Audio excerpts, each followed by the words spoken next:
Awesome. Well, thank you guys so much for coming. Please allow me to introduce our two guest speakers today, Ari and Paul. So Ari is a founder, designer, and developer. She created an iOS and web development company at 13 years old and has won domestic and international awards from the National Center of Women in Information Technology, the U.S. Congress, South by Southwest, Target, and Apple for her work.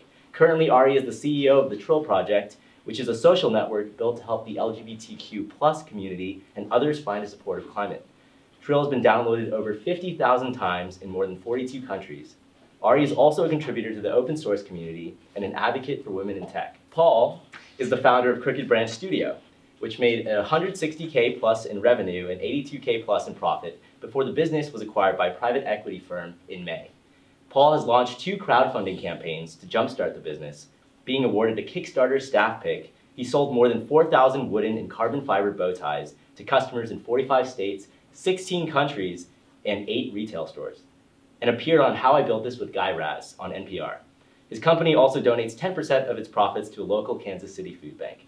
Please give a warm welcome to our 2 guest speakers tonight, Ari and Paul. So, can you both tell me a little bit about yourself and why you knew what you wanted to start when you first started? What resources did you have available at the time, and what were your biggest challenges? Okay. I'll start. That's a lot of questions. So I guess I'll start from the beginning. I started doing woodworking when I was around 10 or 11 years old, and I started making cutting boards and like bottle stoppers and stuff like that, a couple tables. And then one day I got a wooden bow tie from a friend, and I realized that this could be a really big market, and it didn't seem like there were a lot of other products that had high quality, and I knew with my background that I could make something that was high quality.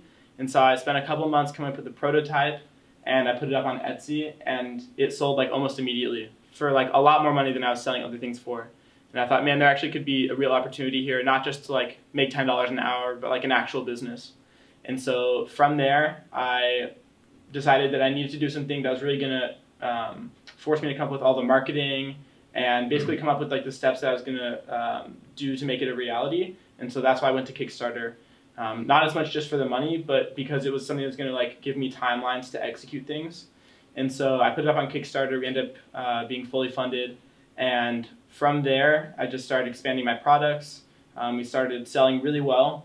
And then my junior year of high school, I was making a good amount of money, but I was also thinking about what was going to happen when I went to college. So should I shut it down? Should I try to outsource things?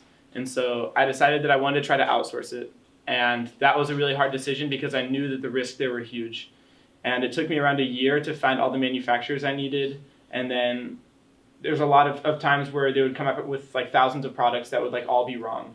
And I lost a lot of money on those things. But over the long term, it was an investment in me not having to be active in the business. And so I ran it like that for 2 years, and then I eventually decided to sell it this May. Thank you so much. Yeah, all right. Yeah, so I had always loved making apps, and pretty much during my junior year of high school, I decided that I really wanted to create an app that helped others. And so I was in the Scholarly Code Club, and about 5 friends and I were in this challenge called the Technovation Challenge, which challenges young girls to create apps that solve socially significant problems. And one of my original co-founders was LGBT, and she had a really hard time coming out and was telling us about all the other people in our community, even living in LA, how it was really hard for them to be who they really were. And so we sent out a poll on Tumblr just asking LGBTQ plus teens, what would you say if nobody knew you were saying it, and asked them what would they want to change about existing social media, and found that there was a need for kind of a place where you could be yourself and find a supportive community, specifically in that community. And then kind of posted about Trill, before it was, called Trill, in that same Tumblr group or account, and got about 10,000 beta testers in 2 weeks, and then pretty much started building the app, received some grant funding, and eventually launched it a little bit more than a year ago, and have grown it since then to kind of just serve more than just the LGBTQ plus community, but also those experiencing issues with mental health or just others wanting support. So, yeah. Wow, thank you. Okay, so we're gonna go now into Tim Ferriss questions. These are taken, offline. They're very, very well written. First one, what is the book or books that you've given most as a gift and why? Or if you don't give books as gifts, what are 1 to 3 books that have greatly influenced your life? So I'm a bit of a bad person to ask you. I've probably read fewer than 10 books in my entire life. I hate reading. It takes so much time, and I feel like books are so not dense, full of insightful information. I honestly mostly listen to podcasts, so my favorite ones are Freakonomics and Planet Money. I also like How I Built This. In terms of my favorite books that I've read, again, small sample size here, I love How I Teach You to Be Rich, or I Will Teach You to Be Rich by Ramit Sethi, a personal finance book. 0 to 1 is a great book about the counterintuitive ways to build great businesses. And I also loved How to Win Friends and Influence People. It's a classic interpersonal book. I think a book that really changed me and kind of how I look at life is Design Your Life, which was written by these two professors in the D school, I believe, that pretty much wrote this book that pretty much teaches you how to design your life like a product. And kind of what it showed for me was to really prioritize my what I spent my energy on what made me happiest. And I think that for me, ultimately, what makes me happiest is creating. And so that kind of got me to really realize that I really just loved making things and made my life just so much better. Awesome. I have to check both of those out. I don't read that much. So what purchase of $100 or less do you think has made the greatest impact on your life? In the last 6 months or recent memory? Yeah, I don't have any that are really great that are gonna up your productivity, but I really love my earbuds. I bring them everywhere, and they're $7 and they're awesome. I bought them on Amazon. Oh wow! And I still have an old enough phone that they work on my phone, so it works really well. Honestly, I use these all the time. I have 7 or 8 pairs, and I keep them everywhere. And I'll always just be able to listen to podcasts or music wherever I go. It's great. I think for me, I love stress toys. They just help me work so much better. And I think although it's kind of not super significant, definitely I get them all the time and usually for free, which is nice. And they're great. Sorry, follow up. If you're to pick one stress toy. I love there's this really elastic silly putty that I'm a huge fan of. Yeah. Awesome, thank you. So how has a failure, and you guys both touched a little bit about your challenges growing your companies, how has a failure, apparent failure, set you up later for success? So I went on a trip to Peru before I started college with the idea that I was going to bring back these Peruvian neckties that were made out of wool. And I was there, I bought a one-way plane ticket to Peru, didn't book any of my housing because I didn't know how I was going to make it happen, but I knew that they sold these. And so I eventually tracked down the manufacturer, found all the thread that I needed, and then I eventually made them by the end of the trip, and it was so cool to make this tangible product in 3 weeks. But then I brought them back and I sold a dozen of them. Oh no. And it just people just didn't care about it, And that was in terms of financially one of the biggest failures I ever had, and I took a huge risk to go over there. But it gave me a freedom to take risks later on in my life because I realized that I took a big risk. I spent thousands of dollars to go there in 3 weeks of my life and worked really hard, and it didn't work out. And then afterwards I just went on with the rest of my life. No one was ever oh, remember that time that you failed at that? No one was bringing no one even knows about it, right? Because it was so far in the past now. And what I realized is people remember your successes for a long time, but they don't remember your failures. So it's definitely worth to take risks. 100%. I think something with the trail that I didn't really realize is because something that I think I learned from previous entrepreneurial or just working with creating initiatives and whatnot is that you obviously need to really listen and create something around what your users say and obviously be in contact with them constantly. One thing that we have done many times with the trail is redesign our onboarding, and we'd have users come on in the beginning or just kind of until kind of our last iteration of redesigning it that would say I don't know how to message people, I don't know how to find communities, I don't know how to do all these things within the app, and their suggestion would be put these instructions in the onboarding. And then we literally had I remember before our last change for onboarding, we had 8 pages of onboarding and it was just excessive and people were still not less confused.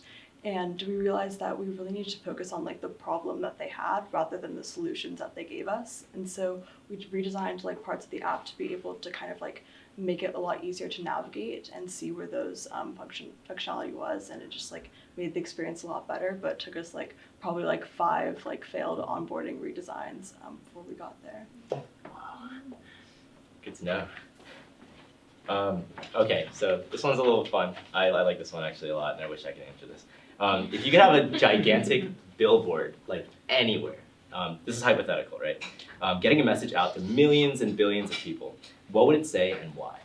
So I thought about this for like an hour yesterday, and I couldn't think of anything good. So I'm curious, Dylan, what would you have your billboard say?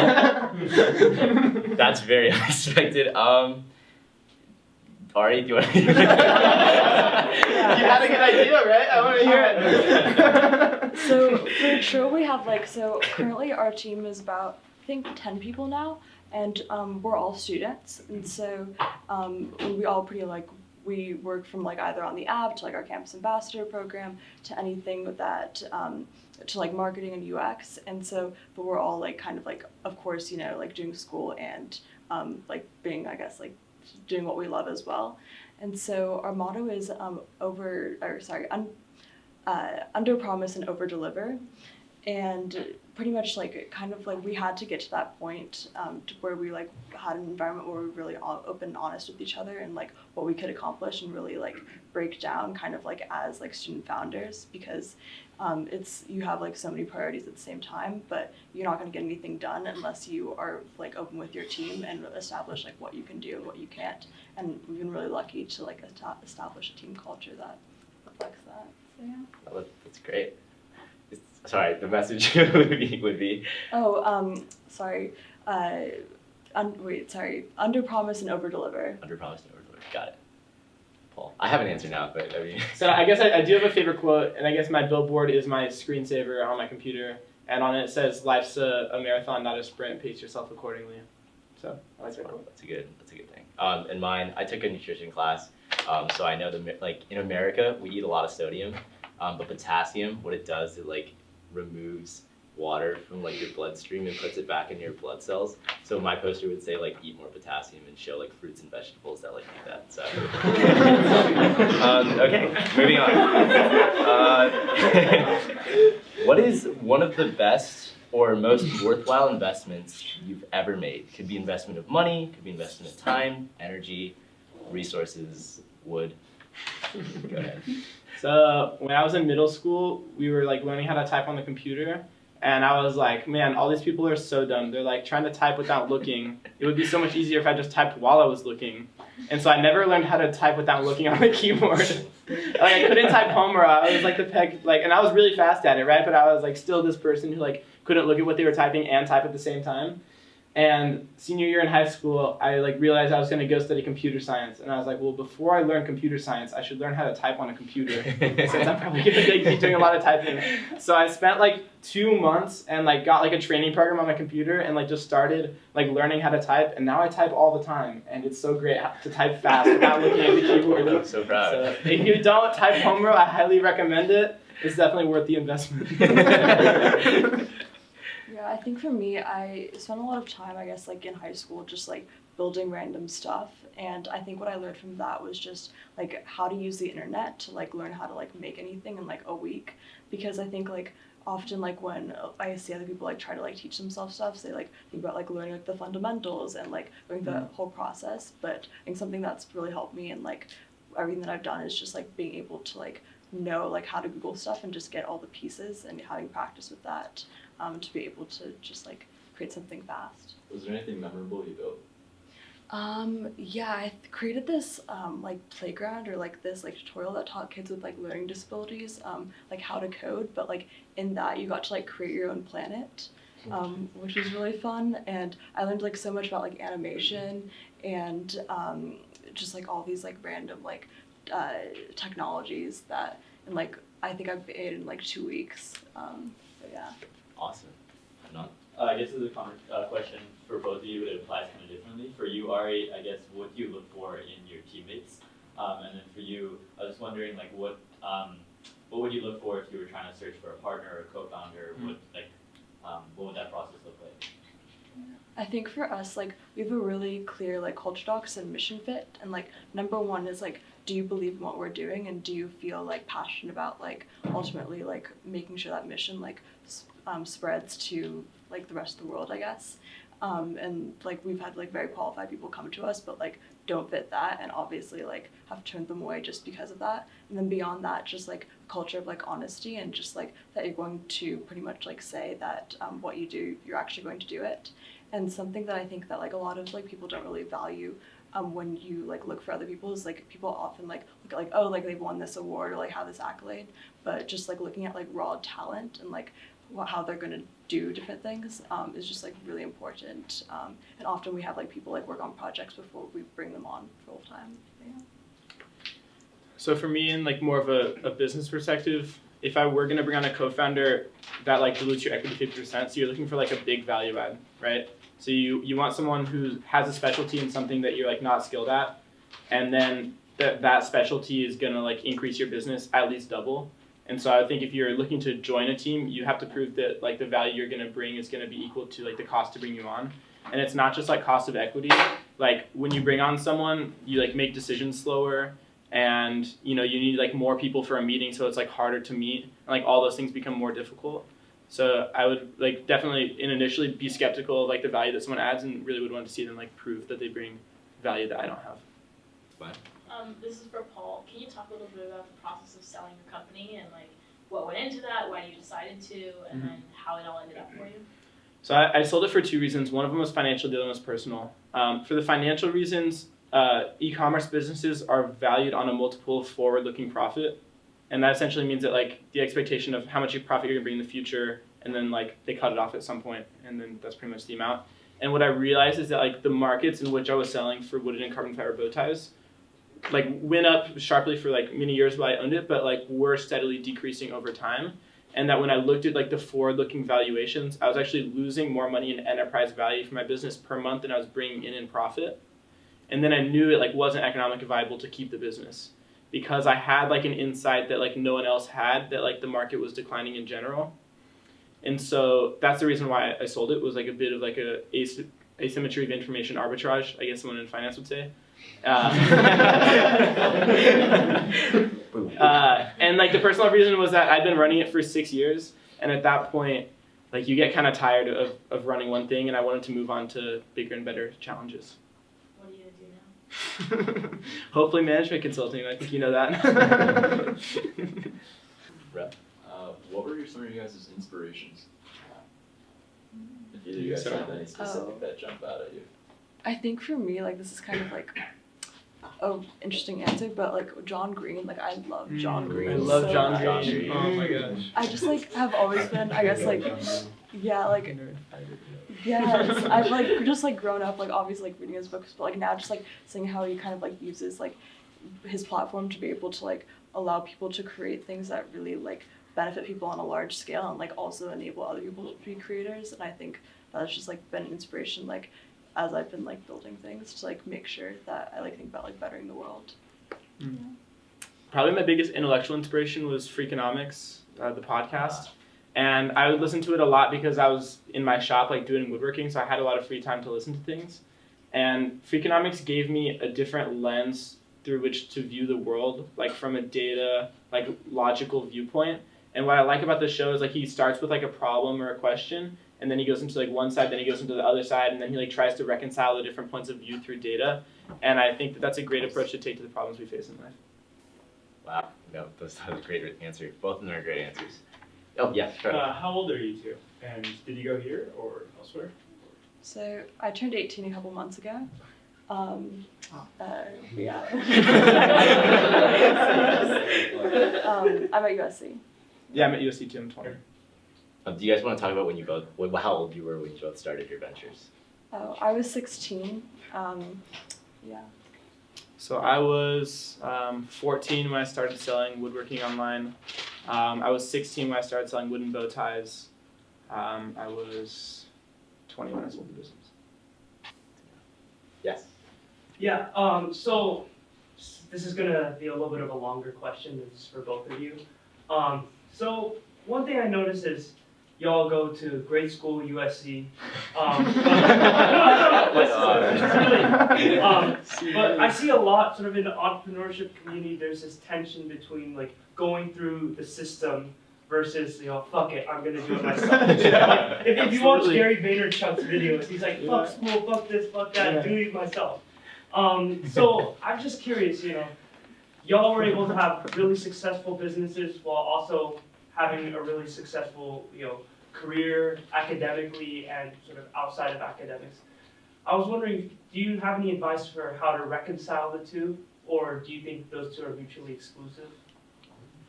I think for me, like my co-founder and I just like have definitely like gone to points where like kind of we were given the option to like not do school anymore, and like we both like just were at points and currently are where like we don't really feel like we really know like who we are and who we want to be. And I feel like school is kind of just like a way where you kind of like get time to like figure that out and get to explore, kind of like because you're surrounded by so many different things. That's just something that we needed at this point in time.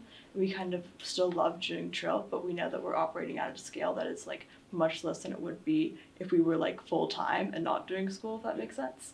And kind of like knowing that like we're happy at the place that we are, even though like we're not, like that we're at this point was just something that we've definitely decided. But like I don't think that there's like one pathway. Like I feel like that like Gary Vayner like is for certain types of people, but I think it's just like not for me and my team. Yeah. When I came into college, I had a bit of a martyr mentality where I was like, I'm either like not going out and I'm being really productive, or like I'm like wasting all of my time. And I think reality is just not like that. You need like a lot of balance in your life. If you're looking for someone who has a great balance, Maya Fine has an awesome balance of like being productive and getting stuff done and having an awesome social life. I always look to her. We were actually talking about this yesterday with Grant about that. And outside of that though, to address your broader point about like entrepreneurship versus like going like to the man. When I sold my business, I came to James Bottom and I was like, James, I sold the business. And he was like, awesome, what business are you going to build next? And I'm like, I'm not, I'm going to go get a job. And he was like, you're an idiot. Like, you're not going to do anything in consulting. Like, what do you think you're going to do? Like, consulting's stupid. Like, they don't do any change in businesses. And I was like, first of all, James, you don't know what you're talking about. If you really want to like make it like an opinion about it, like you should do your research. But there's a lot of problems to solve in the world, and I think the problems that need the most changing are some of the inefficiencies right now, like within business. And so you can start your own business or like an app to help try to rectify that, or you can work within the current structures to make that happen. And I think there's a lot to be said about each approach, but lots of times you can enact more quickly through working through the current structures. Yes. What advice would you have for someone looking to start their own company or business? I would say focus on the value that you provide to people. If you can provide value to people who have money, you can probably capture value, which is making money. Yeah, I guess I'd just like find a problem that you really care about solving, because ultimately like that's gonna prevail. And just like obviously like get really close to your users, because I think that you're ultimately like companies are companies, but companies are comprised of people and made for people, and people are ultimately like what dictates like your success and that. There's another hand in the back. Yeah, I think this one is more going toward you. Can you talk us through like how you ended up selling the company? Did you approach a private equity firm? How did that work exactly? Because yeah. So it took around 8 months. I started in August and sold it in May. And I went through 2 different brokerage firms. I was in the first one for like 4 months, and then it was like clear that like nothing was happening there. So I moved to another brokerage firm. They ended up sourcing the client themselves. We negotiated, did like probably 2 weeks of due diligence, and then I headed off the company forever. Wow, powerful words. Any other questions? Yeah, bro. Actually, I have one for Ari. Where do you see yourself? Like, do you see yourself taking your company or your business days anywhere else? Like, what are your next steps, I guess? Yeah, I think like something that we're looking for right now is to find like a partner to be able to kind of like another organization that like will find Trill helpful. Because like we're kind of getting to the point where we don't have like a ton of bandwidth to operate it, and are really looking to like partner with a nonprofit that already like has current tech solutions and wants to be able to expand their reach and like have a few good candidates now to just kind of like operationalize what we are already doing a little bit better. And then beyond that, we started a campus ambassador program fairly recently that we're really excited about because we're giving, I guess, like a lot of the people ambassadors that we have. And if you're interested in joining, you definitely can check it out on our website. But kind of come from the populations that we serve, and we partnered with like CEO fellows, which bring like Fortune 500 CEOs as mentors, and kind of have scaled their program to also provide it to our ambassadors. So it's really cool to like kind of like teach like a lot of the users that we have like how to like create similar ventures and like ultimately like solve their own problems that like we're trying to solve, I guess, for them. But like hopefully they can do it even more effectively. And then beyond that, we also created a content channel and partnered with like a fair amount of like influencers and like creators like in like marginalized spaces to kind of like elevate their voices. So those are our latest advancements right now and kind of what's next. Awesome. Last question. Okay. Yes. There's no one else. What problems did you guys run into while trying to initially start your companies, and how did you pivot or get through those problems? Yeah, I think like for us, like the first one that I remember is like, so we were given like, we were semifinalists for like a $50,000 grant, and we pretty much were like told that like in 4 weeks we had to get at least like 10,000 signups. And I remember like we were like had like literally like 2 weeks left, like not even, and we literally had 80 signups for a Trill, and like had pretty much like created this around the like LGBTQ plus community. We'd like interviewed so many people and we're like this is something that obviously like we created around people's needs, like why are people signing up? And then we ultimately like started posting about it on Tumblr, and we're like, hey, if you're interested about this, like please sign up for it. And I think like what we learned was just like, you know, you have to like in the initial phases like find like a place where like the people who need your product like are, and like that ultimately like once you get that validation, like everything becomes so much easier, because like that community then like became like the first 10,000 people that like signed up for Trill, and then ultimately like our first 1,000 users like pretty much like shaped the app and like pretty much suggested our most popular features today. But yeah, so my advice is just that. And then the other thing I think that also just to keep in mind that I never really had advice on is like there's a difference. Like you get advice like being a founder, but like being a young founder is a little different. Like you get advice from like so many people who want to help you. And I think that's something that we had like later on, like we got so much like conflicting advice from like people who I guess like had track records but didn't really know our space, and to kind of just like zoom out and like realize like what's best for your project at this point in time, and to like really think about that. And so yeah. For me, I faced a lot of issues around being young and like being able to actually legally run a business. So I couldn't really run my Kickstarter by myself. I had to run under my parents. Like opening bank accounts was a big challenge. But like at the end of the day, like if that is what's going to stop you, like you certainly weren't going to build a business, because like the challenges you face around like finding your customer, refining your product, you know, working at it over time are so much harder than like a small obstacle like that.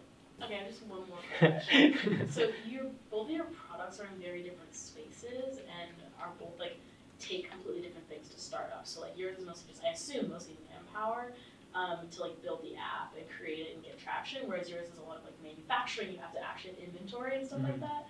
So this is a combined question, but let's say there's someone who's looking to start a company and they're trying to decide if they want to do more of a service-oriented, like people-run business, or something like hard product. Which one would you say? Let's start that one. Okay. I honestly feel like it's kind of like whatever is going to like solve the problem best. I think something that's really great about tech is like it just scales really fast, and you can constantly change it. Like tech just like is never like a static product, and like you can always like kind of like improve it for your users. But there's also like drawbacks. Like you're not like you like ultimately can you lose users over time. You don't have like something that's like just like bought once. Like you have to like continually like be like renewing like subscriptions, or you know making sure that people are like constantly on the platform, or like advertising and that sort of thing. So I think it just like it's kind of like I guess a case by case basis in terms of what is better. But I think that like they both like definitely like require like specific skill sets, and like things to read up on in terms of like managing teams that like do tech products versus like physical products, in my opinion. Just because I feel like it's like something that's like relatively static versus something that's like constantly changing at a high level. But Yeah, I definitely take the tech product. Manufacturing's hard. It takes like a ton of money. I mean, if someone like if you like don't have like the skills or expertise to like make your product from the start, then to like prototype it and like work at the manufacturing is going to cost you like thousands of dollars. So that's what's beautiful about tech, is that you can iterate and do prototypes right from the start. What is an unusual habit or an absurd thing that you have? this is like a weird thing. I know it's like, so something that's like kind of weird about me that like wouldn't really like predict if you like really knew me is that I guess like I'm a very spiritual person. Like I'm not necessarily religious, but definitely like think that like there's positive energy in the world out there, and like if you do good, you'll like do better. And so there's like a kind of, I guess it's like feng shui thing that like if you open like the door to the bathroom like while you're working, then your like dreams will flush down the toilet. So I have this like weird habit where I always have to have the door closed, or else like my dreams will be like gone. So, yeah. Gosh, I'm sure I have a lot of weird habits. I don't think. Just pick one, I mean, or all. You can do all of them. I have like a really hard time concentrating, and so I'll like go and study and work in like an absurd amount of places on campus every single day. So I have an electric skateboard. It's like not unlikely for me to be working in like 7 or 8 places on campus. Just like I'll go to like Doheny, and then I'll go to the village, and then I'll go to Fertitta, and then I'll go work at like my apartment, and then I'll go work at like near outside of a class. Yeah. Is it a boosted board by any chance? It's not boosted. Okay, It's like, there's a Richard here. Yeah. Okay, that's really fun. In the last 5 years, what new belief or behavior or habit has really like changed your life for the better or for the worse? Yeah, I think just like kind of going back to like the whole like what makes me happy and prioritizing my time for that. Like a good exercise that I would like definitely recommend that everyone do is like for like a week, just like chronicle like everything that you do, and then rate, like this is in the Design Your Life book, but really helped me like and chronicle like if it made you happy, like medium, or like sad, I guess. And then ultimately like see that like what makes you happy, and then like when you're designing like your schedule for next year, or just like what you want to do like after school or like whatnot, just like find the things that like make you most happy. Because like for me, like I remember like my first semester, like sophomore year of high school, like was the worst, and then second semester like was the best because I just like made that change. Yeah. For me, I came into USC thinking that like when people had problems that like I could solve their problems. So like when someone like disagreed with me, I'd be like, well, the way you're thinking about it like is incorrect because of like these reasons or whatever. But I realized over time is like that's not like a good way to approach things, and like it also is not going to lead you anywhere. So especially like when you're dealing with people, I've developed a better way of accepting like their viewpoint and like trying to work within other people's frameworks to solve problems with them. Because when you do that, they have like a lot more ownership over it, and also like having the humility to just like think about things from another person's perspective, even though yours is usually right. No, and a lot of times it shows that like yours is not right. There's like stuff you weren't thinking about, and I think I gained that humility over time at USC. Sure. Okay, so what advice would you give to smart, driven college students about to enter the real world? I know you guys aren't post-grad. I feel like this question is more designed for people who've already graduated. But go ahead. Yeah, I think for me, just like any advice that people like give you about the real world, like in like a non-real world setting, like a classroom, like just don't listen to it, honestly, because like you only really learn what the real world's like by being out there. And I think as many experiences as you can do to like kind of get into the real world, whether that be like working on like projects that like interact with like real users, or like doing internships or that sort of thing, like as much as you can, like being exposed to like what it's really like to kind of like actually do things and not just study things, will be the best way that you can like be informed about that. Yeah. On a similar vein, I think a lot of people will tell you their opinions over stuff that's like happening in your life, but the reality is like most people don't really know what they're talking about. And I think you need to like figure out those people who are around you, or seek those people out who are smart, who know what they're talking about, and who like actually have your best interests in heart, and like turn to those people. Like there's probably 3 or 4 people in my life that I really turn to when I'm having problems, because like I feel like they know me and they're going to tell me what's true, and they're smart people. And I think that focusing, like prioritizing on getting advice from those people versus like accepting everyone's advice is really important. Yeah, for sure. So what are bad recommendations you hear in your profession or area of expertise? And I know you touched on it earlier about how people who are older trying to give advice to younger founders. Yeah, I think just like, what if you go first on this one? A lot of people have like opinions on how you should be running your business, and like I was saying before, they just like are things that they're thinking of, and it's not that they're like not smart people, but like they just see something and like, oh, this is something I thought of, but like of course you're the expert in your business, and you shouldn't just like take anyone's advice because they have like some title or whatever. At the end of the day, you have to think about it from first principles and if it's really true. I'm trying to think if some of the bad advice was like, you should like sell a bunch on Amazon. When like you look at the numbers for like the margin of like the business I was working under, it's like not profitable really to sell extensively on Amazon, like with the price point that I can reasonably sell it because we're a premium product. And like I figured that out looking at the numbers and like actually looking at how much it costs to sell on Amazon. But like someone comes in and that's like the first thing they think of.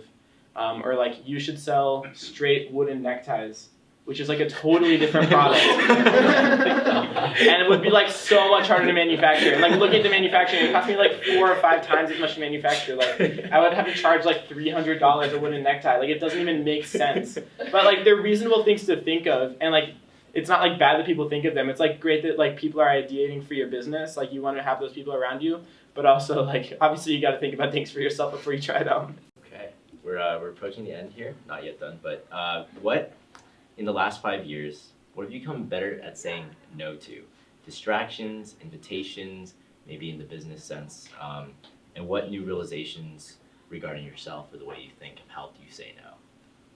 Yeah, I think this is kind of like an interesting question because like I think when I first started Trill, like I pretty much like was very focused on Trill and nothing else besides Trill, and like knew that's all I wanted to do, and like it was really helpful in like the first like 6 months to really have that, and like part of me like wishes that I did that for a little bit longer, but also I think that when I started like realizing that there was like more out there in the world that I probably should start saying yes to, that I made like the connections that we made for Trill so much better. I do think that there's some things that like we were in a lot of like incubator and accelerator programs and like other programs that like I don't think were necessarily like they're kind of redundant, where I feel like some of them were like really helpful and like like specifically the initial ones were really great because like if you know nothing about business, they're really great to like kind of like help you get to a place where you feel comfortable pitching and like connecting with others and like kind of getting the fundamentals. But I think after you're kind of like through the basics, they're not really like good uses of time. So yeah. So for most of my like older teen life, I've been like the wooden bow tie guy.